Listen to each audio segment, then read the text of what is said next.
My name is Eddie, and this is my voice one day on T. My name is Eddie, and this is my voice 1 month on T. My name is Eddie. This is Harper, and this is my voice a month and a half on T. My name is Eddie, and this is my voice 2 months on fucking T. 2 months, baby! My name is Eddie, or Edmund, but I go by Eddie. My name is Charlie. I go by Charlie. Just Charlie. This is the England edition of my voice check-in. I'm 3 months on T. 3 months. 3 months. And that's it. That's it. That's it. My name is Eddie. I just spent $200 at the grocery store because it was the first time I went in a very long time. My hair looks like shit, and this is my voice 4 months on T. My name is Eddie. This is my voice 5 months on T. I think that it hasn't changed.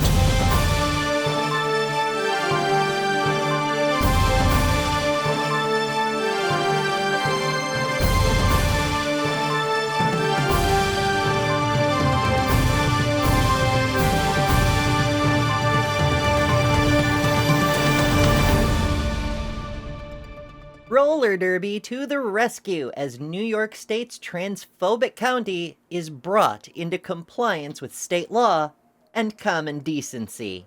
From the Associated Press. A New York county's law banning transgender women from playing on female sports teams at county-run parks and recreational facilities has been halted for now. A state appeals court on Wednesday barred Nassau County from enforcing the ban while a legal challenge brought on behalf of a local women's roller derby league plays out. The decision comes after a lower court judge upheld the local law Monday, and the New York Civil Liberties Union, which had sued on the roller derby league's behalf, vowed to challenge the ruling. Judge R. Bruce Cozens had ruled the county ban was narrowly tailored and does not categorically exclude transgender individuals from athletic participation, as they can still play on other leagues. But the state's appellate division, in its decision, said that making the Women's Roller Derby League become co-ed would change the identity of the league, jeopardizing not just its status with the sport's governing body, but also its ability to grow its membership and find teams to compete against. Amanda Curly Fry Urena, president of the Long Island Roller Rebels, said players were thrilled the higher court saw through Nassau County's transphobic and cruel ban. Gabriela Larios, an attorney with the NYCLU, said the ruling, quote, made it crystal clear that any attempt to ban trans women and girls from sports is prohibited by our state's anti-discrimination laws, which, it should be noted, is codified in the state constitution.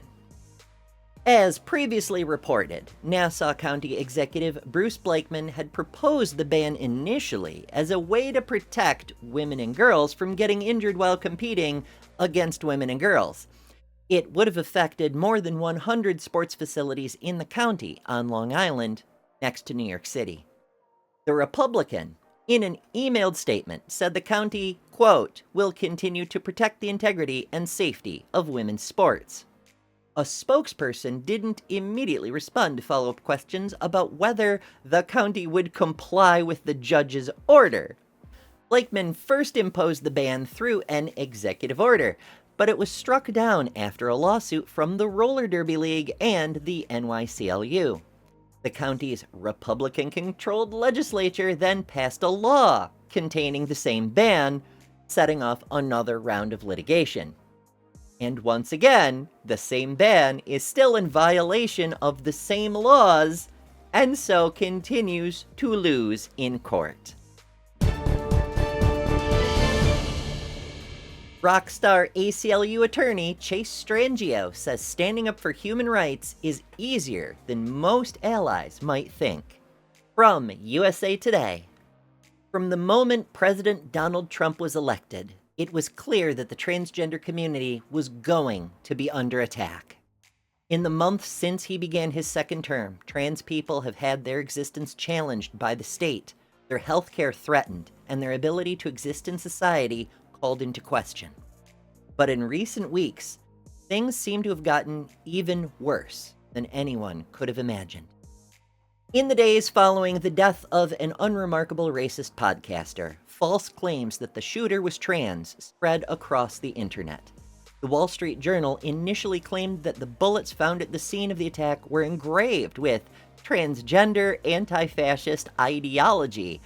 Vice President J.D. Vance went on the Jesse Waters primetime show the following week and implied that trans people were part of a terrorist movement.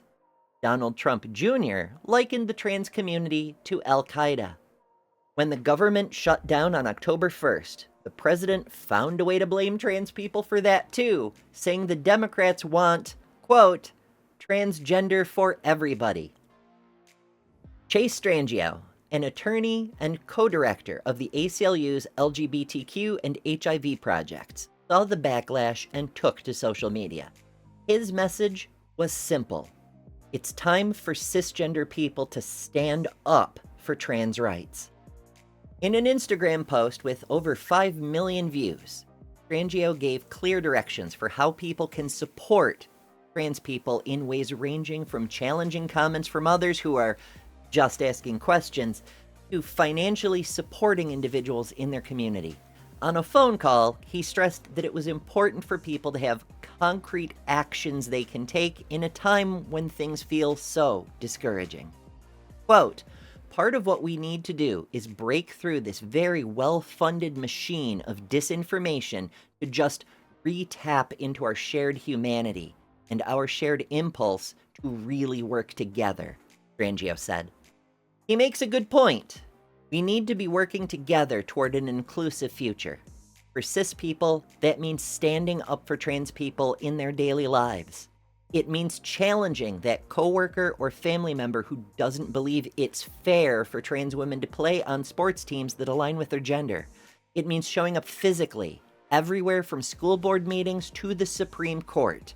It means loving trans people and defending them wholeheartedly. Strangio has been part of the fight for trans equality for years. In 2024, he became the first openly trans person to argue in front of the Supreme Court in the United States versus Scrimetti case, a case out of Tennessee determining whether or not minors could access gender-affirming care. Before that, Chase argued on behalf of the ACLU in the legal battle over North Carolina's House Bill 2, the infamous 2016 law that required people to use a restroom corresponding with the sex they were assigned at birth. Many viewers may remember the backlash North Carolina faced over that law, with many businesses and entertainments either abandoning the state or boycotting businesses within the state. Despite the fact that the rhetoric used in that culture war engagement was later revealed to be entirely contrived by propagandists, Strangio points out how the moment spurred the present problem we're facing. Anti-trans lobbyists are spending a lot of money to convince the public that trans people are the enemy. In the North Carolina saga, this money came flooding in after the 2015 Obergefell versus Hodges decision meant there were resources left over from the fight against same-sex marriage, which the culture warriors had lost. Quote, the opponents just regrouped, Strangio said of the HB2 fallout. It was just that they reconstituted the narrative to trans people are a threat in bathrooms. Trans people are the threat in sports. This is also where the attorney sees the mainstream news media failing to do its due diligence. Major publications aren't talking about the amount of money and resources that have been spent crafting the narrative that trans people are an alien other to be feared. And so cis people have to step up. Loudly. Again, this fight isn't just about standing up for trans people. It's about all of our rights and what is at stake when we treat marginalized communities as less than human. It's not just about solidarity. This moment affects cis people too. As Strangio explained, it's about the fact that there's a through line from the loss of reproductive rights, the attacks on transgender body autonomy, and now the disinformation being spread about autism and vaccines. Quote, "This is a fight that impacts all of us," he said. The steps that are being taken by this administration, by some state executives in their legislatures, are really about dividing us from each other so that those in power can take more power and stripping away critical legal protections. Many of you may worry about the trans people in your lives under the barrage of continuous government attacks on our personhood. But like Strangio stresses, that's part of what the goal of the right has always been, for us to feel disconnected from one another, to feel like there's no hope. But there are things we can do, even small things, that will make our community safer for trans people and for everyone. In the words of friend of the community, Godless Engineer, it's really just as simple as stand up and use your voice. Meet the new director of the Marsha P. Johnson Institute. From the Washington Blade. Chastity Bowick is the new incoming executive director of the Marsha P. Johnson Institute. Current executive director, Ellie Moxley, is stepping down after 6 years. She founded the organization in 2019 as a national nonprofit dedicated to the protection of Black transgender people. Quote, "Marsha lit the path, and Ellie carried that fire by building an institute rooted in truth, survival, and joy. I step into this role not to replace that legacy, but to carry it forward as part of one continuous story," Bowick said. Bowick is a trans activist, consultant, and model. She is the former executive director of the Transgender Emergency Fund of Massachusetts, a crisis agency for the state's trans community.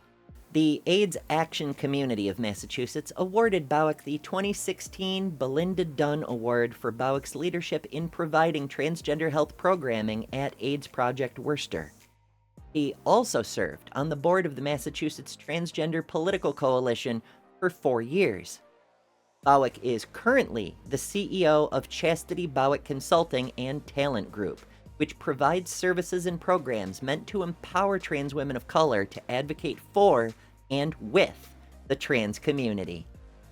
Moxley told the Washington Blade in 2022 that her decision to launch the Marsha P. Johnson Institute, quote, "was in response to the consistent murders that were being reported of Black trans women across the country."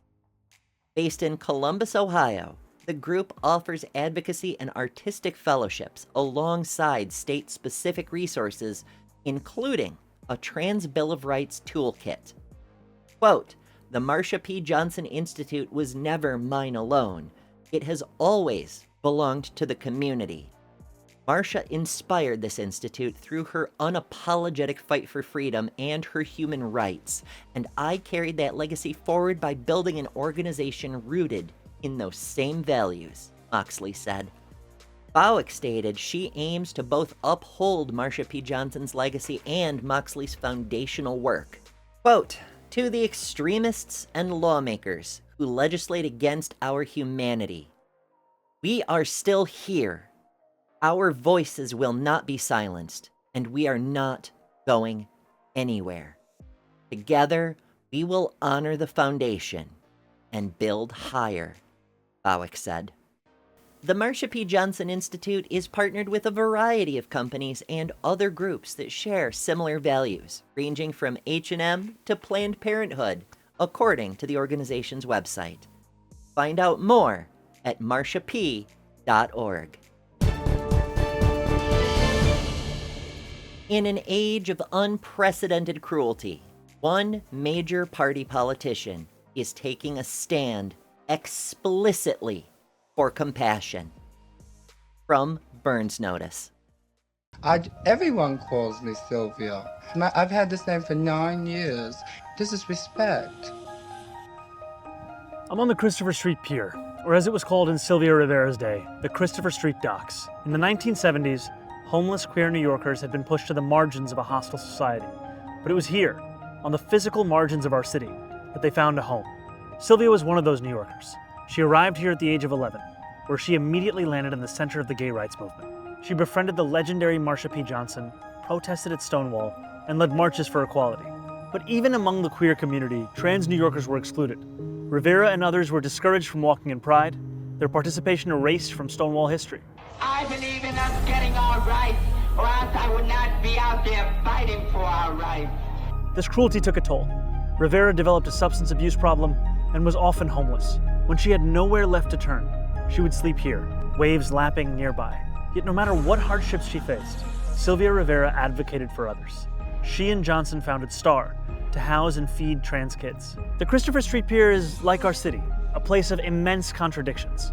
It's where outsiders found belonging, and it's also where Marsha P. Johnson's body was found, the victim of a suspected murder no one was ever prosecuted for. But even amidst this, we can chart a clear path forward that makes our city inclusive. Since taking office, Donald Trump has waged a scorched earth campaign against trans people.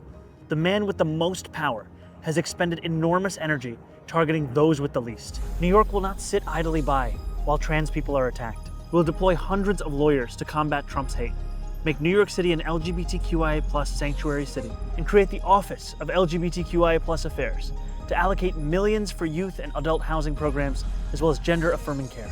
We can't bring Sylvia back, but we can honor her memory by building a city where trans New Yorkers are cherished. In a time of darkness, New York must be the light.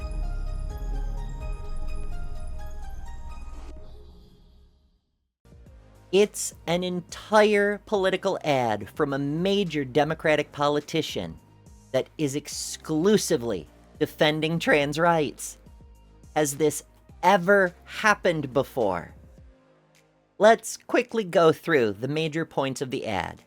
Firstly, it leads with a voiceover of legendary trans and gay rights activist Sylvia Rivera explaining that her name is her name. It's what everyone calls her.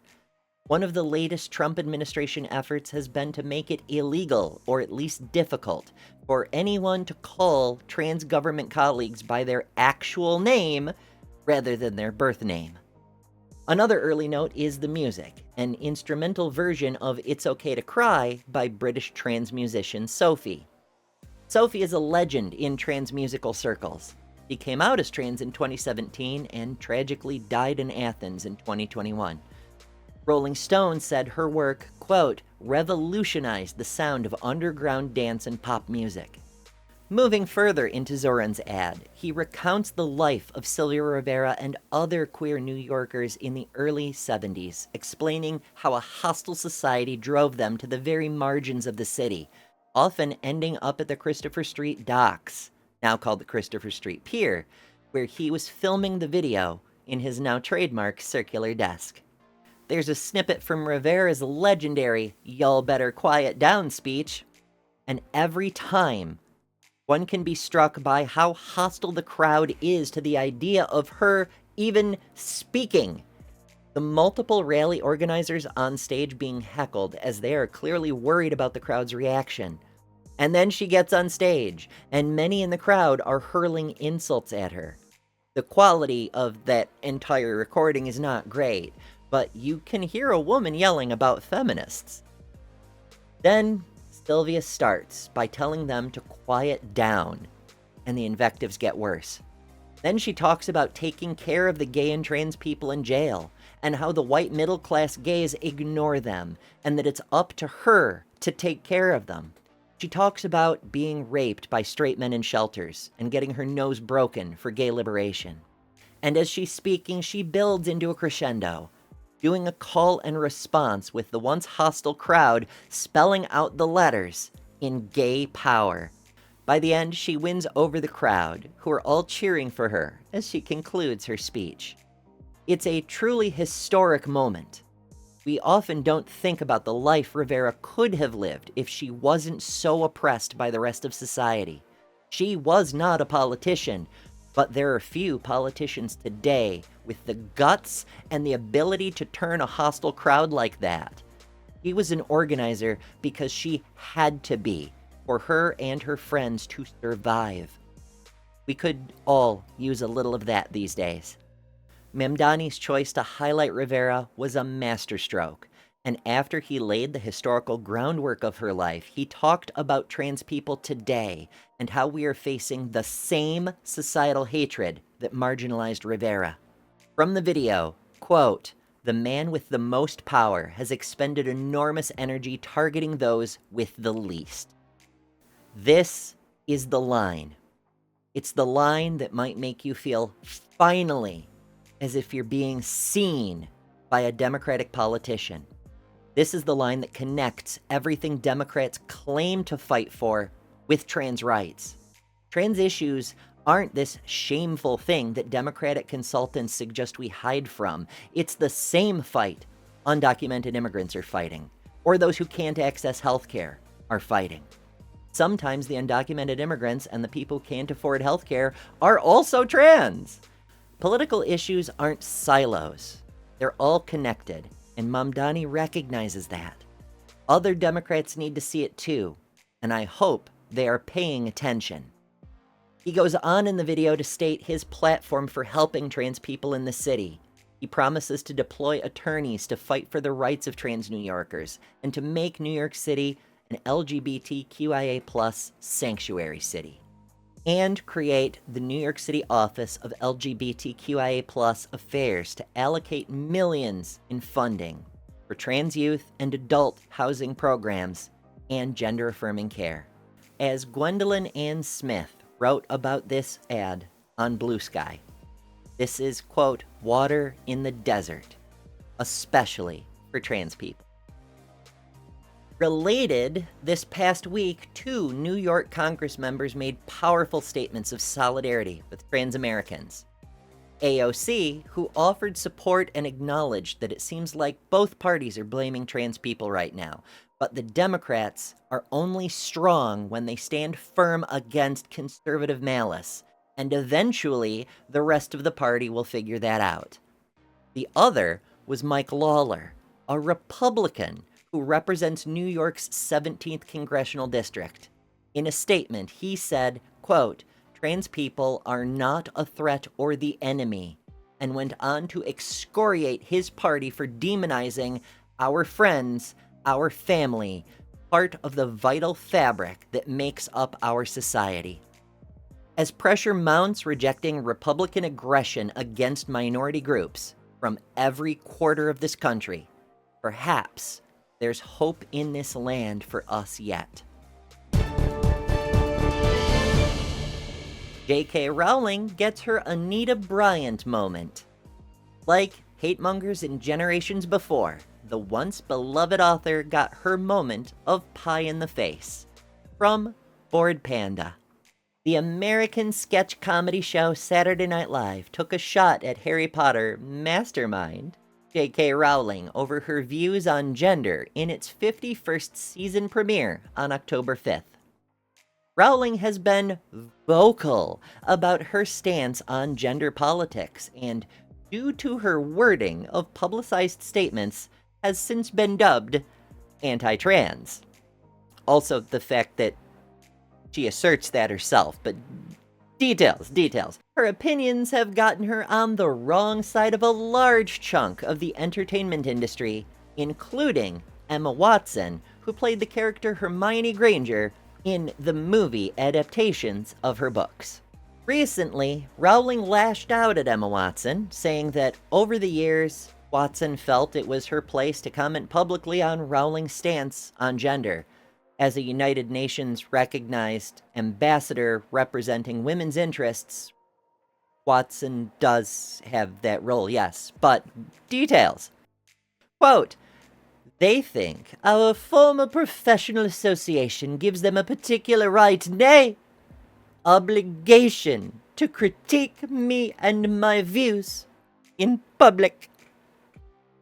Years after they, Watson and Radcliffe, finished acting in Potter, they continue to assume the role of de facto spokespeople for the world I created," the 60-year-old ranted. She went on to talk about Watson and Radcliffe as children. Quote, When you've known people since they were 10 years old, it's hard to shake certain protectiveness, the British author continued. Until quite recently, I hadn't managed to throw off the memory of children who needed to be gently coaxed through their dialogue in a big, scary film studio, Rowling claimed.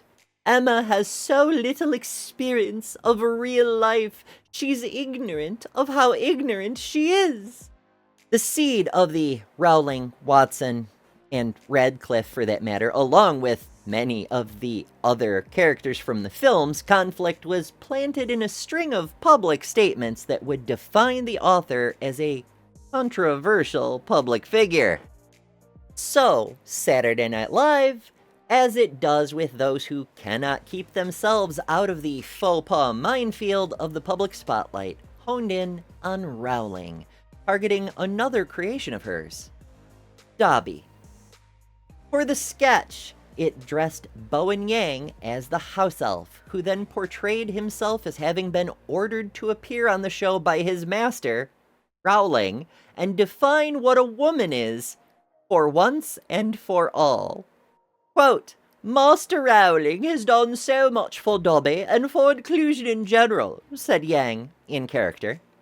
Remember when Dumbledore was gay after the books came out? And when Hermione was black only on Broadway? And when Cho Chang was...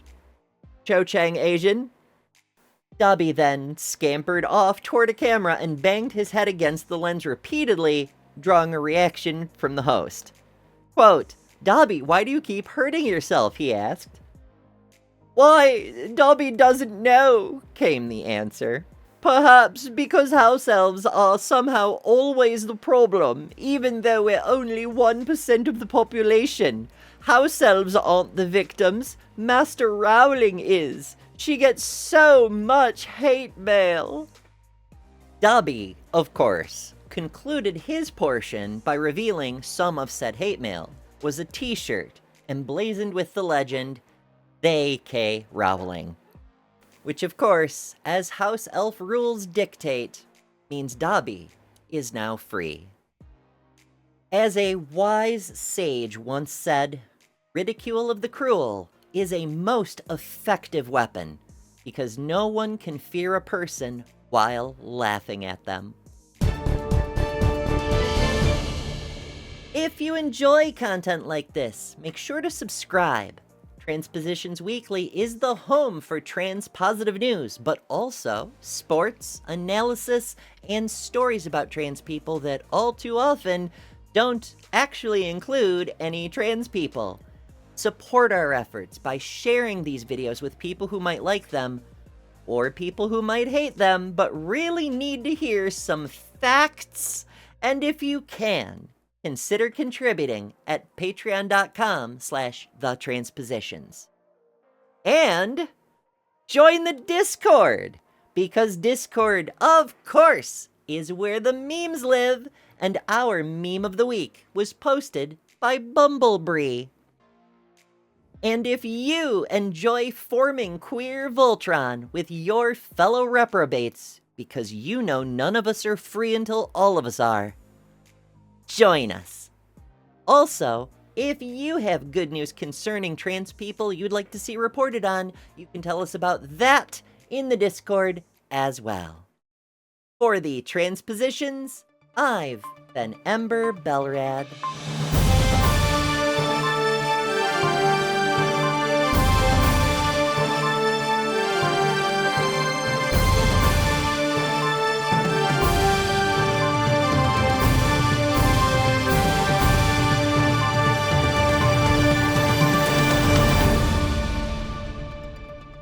I feel so silly doing these. My name's Eddie. This is my voice 6 months on T. And this is birthday, 27th birthday edition, and also sprained ankle edition, motherfuckers, because I sprained my fucking ankle last week. So, rock the fuck on. My name is Eddie. This is my voice 7.5 months on T, because I forgot to do my 7-month check-in. So, my name is Lucan, or Luke, and this is my I think like 9 month. This is my voice, 9 month on T. I've been forgetful, so. My name is Lucan, and I think this is like 10 months and a week technically on T, because I keep forgetting to do this shit. So, getting close to a year though. Hey. Man, I've tried to film this like 5 times. Okay, my name is Lucan, or Luke. You can call me Luke if you want. Jesus Christ. And this is my voice 1 entire year on testosterone, so it's pretty fucking sick if you ask me.